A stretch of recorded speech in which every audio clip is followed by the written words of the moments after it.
pandai pandai tapi sungguh pun pandai bahwa artinya bana atas segala ampuninya mama alim ulama jadi pandai sebuah rindang dalam negeri kadang juga dia pulau Jemundo 100 orang semando pendek kata dan hati kita nak duduk saat para kakak sebuah mata mah mulai pesan masuk laba capek kaki dengan tangan mulu mata dia ada kita nama semua dan di belakang adalah kemungko dan di pindah kakak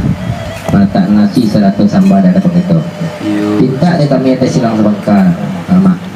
tangan ada basuh nasi dimakan sambal dan dia kalau pindah berlaku kanda bawa pagi mama sampai mak sampai mak sa tempo dewa tadi si pen kayo na tambok ko yang pada mana mak bisu gua pun kepada orang ko pinamote mo ka lasrak ke sarong pun itu mangko iya benar tapi sebelum kata sipit kepada jawab yang aku balik nanti hambur dua sapar atau tapi boleh kita makan satu kecil ada bayu gandang lo pakai bak kata orang apa kebalai mangko terasa mangko juta pelatan nanti juga sipit kata bantah dari nanti sekian benar sampai alas tu boleh makan di lagi ya jadi boleh anda boleh kembali bicara saya tapi itu benar bunyi tidak cuma menurut pasangan biasa tu mama anjak kata ya bapak iwan ilok kata ya bapak ilok kata ya bapak iwan ya anjak bapak iwan ada dia pun ketika beruang apa beruang jalan nak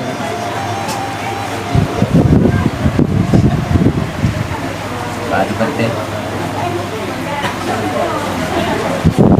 kalau kita masalah tak pasti kan rumah ko maminsak istilah mana tangan minta basuh nasi tawakan dekat sama makan dan rumah pete bari pete sama ya lah pakai beli gue kamu di kuliah yang apa iya tempo dewa tadi si kayu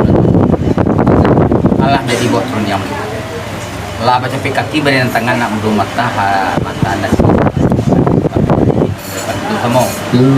jadi dia tesipin tes selamat kakak kok benjang mangko pasangan dalam hati ko saja dalam kilo tangan di basuh nasi dimakan satu tambahnya kami itu tadi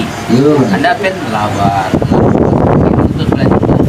dalam punya dia mana dengan dia mak nama suat bila pete bagai anda sipin tu kita bagian hendak kita betul jadi mulai respensi dan baik lebih banyak yang saya tahu mata naik pagi iya lah semua adalah kita sedang sebangkar kita mulai dengan bismillah dan kita dengan Allah terima kasih